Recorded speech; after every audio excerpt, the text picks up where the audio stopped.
தங்கக்கோடத்துக்குள் தேனை எடுக்க தவிச்சு நிக்கிறேன் நானே.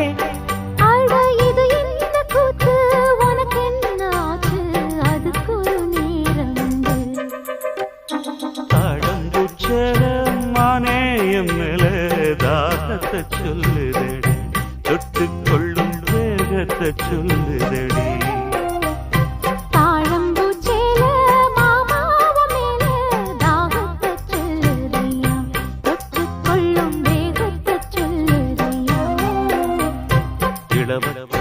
ரெண்டும் சரிமட்டம்